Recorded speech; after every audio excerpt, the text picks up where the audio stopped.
goes back to the Pharaoh, and then later on Pharaoh has a dream. So many diesel trucks today. Just rolling right by because we decided to do our messages outside. I expect an airplane to come by soon. Perfect.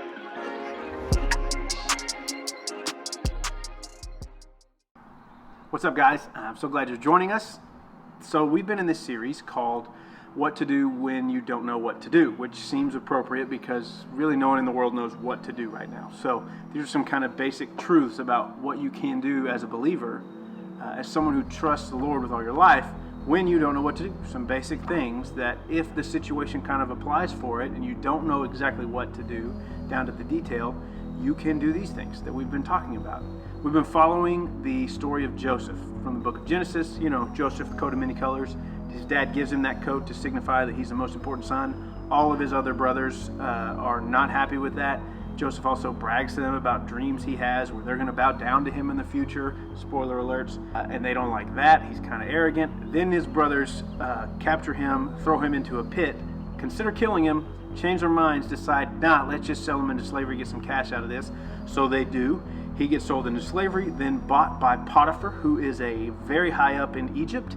He impresses Potiphar and gets put in charge of all of everything Potiphar owns. His house, his land. He's like the manager, the number 2 guy. Then is wrongly accused of some sexual misconduct with Potiphar's wife and thrown in prison. He didn't do anything, but he still gets thrown in prison. It's his wife's word over him. And so there he sits in prison. He meets 2 guys who are officials of the Pharaoh. They are in prison because Pharaoh had a temper tantrum or something like that. And they have dreams. Joseph interprets their dreams. They're impressed because Joseph's interpretations come true. So later Pharaoh has a dream. No one can interpret it. It troubles him. And then this guy who is in prison with Joseph remembers, hey, there's this Hebrew guy who can interpret dreams. He interprets Pharaoh's dream correctly. And then Pharaoh puts him in charge of all of Egypt. Super long story, very, very short up to this point. And so now we are to the point of the dream where the famine has been happening. The famine that the dreams predicted that Joseph accurately interpreted, or that God interpreted through Joseph to the Pharaoh. And now Joseph is in charge of distributing food that has been collected. So that's where we are in the story. And I bet you're wondering, we're talking about all of these things, what to do when you don't know what to do. And the very beginning of this story starts with our main character being wronged by people he loves. Joseph is attacked, thrown into a pit, and sold into slavery by his brothers. His own family does evil against him. And we haven't talked about how to address those who have wronged us when we don't know what to do. And see, the problem is that situation got really messy really fast. And when things get messy, there's evidence. There's evidence that become reminders and become things that stick in our brain about the messy situation or the wrong that has been done to us. Earlier today, I was spray painting. And it came out pretty clean. I didn't really get a mess anywhere. But the thing that I was doing was messy in and of itself. And I know that because even though I've washed my hands, I don't know if you can see that very well, there is still evidence that the messy thing happened. That I, at least for a while, will not be able to get rid of. I washed them, I scrubbed them. There's some other chemicals that I could use. There is evidence that a messy situation happened.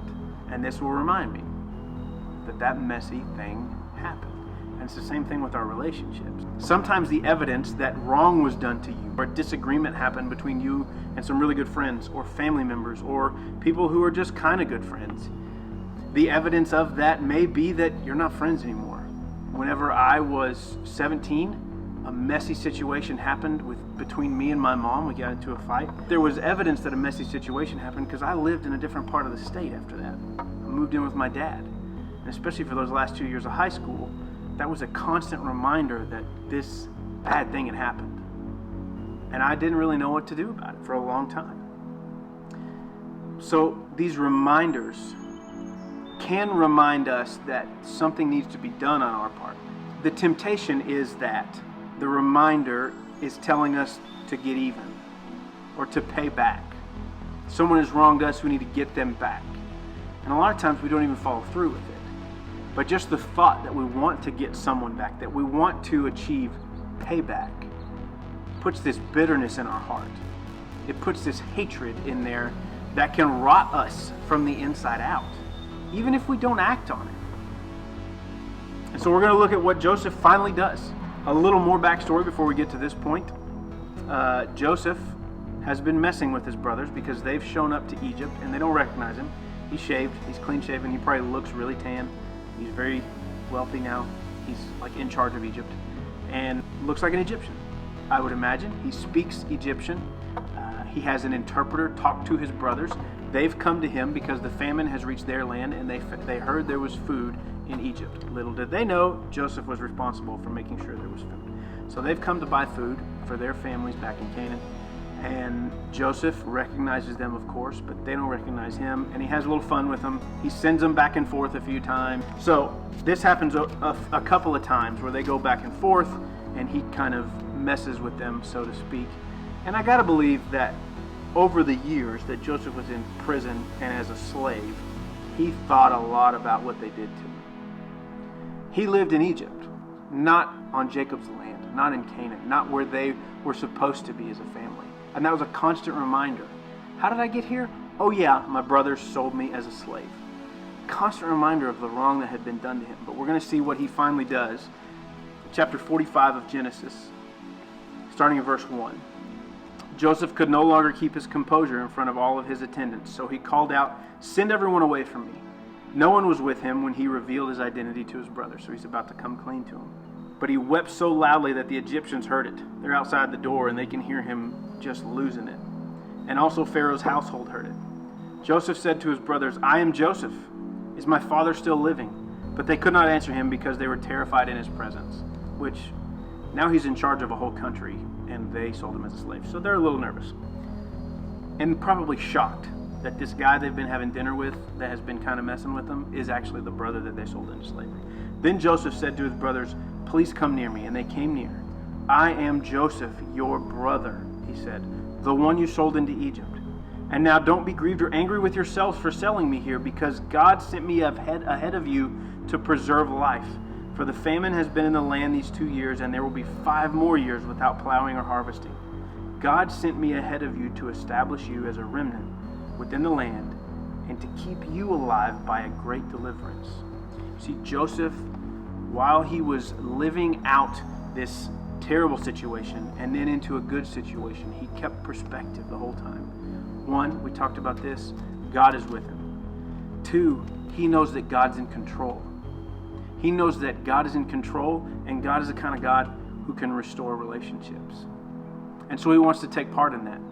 And the thing that we can learn from this, the thing that we can know what to do when we don't know what to do, is to pursue peace instead of payback.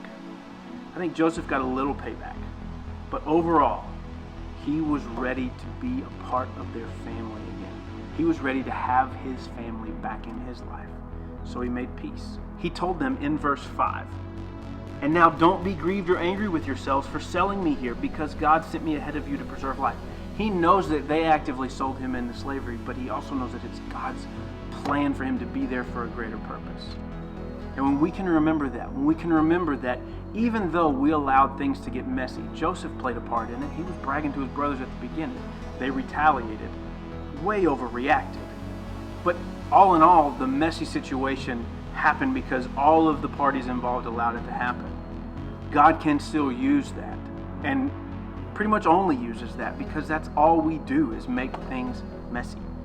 He can and will still use that to let you be a part of a greater purpose, just like Joseph. When we can keep that in mind, we can make peace instead of chasing payback.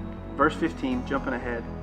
Joseph then kissed each of his brothers as he wept, and afterwards his brothers talked with him. You see, Joseph was the first one to initiate the peace. And what we see is that they sit down and they have a conversation. They fill each other in on what's been going on in their lives. Their relationships are Probably not completely restored because there's still some thoughts back there that will nag them, but overall, peace is made because Joseph trusted the Lord, that the Lord was in control, and because of that, he was the first one to pursue peace. And that's my last thing I want you guys to try to do. If there's something going on in your life right now where you and a loved one, you and a friend have been at odds, be the first one to pursue peace.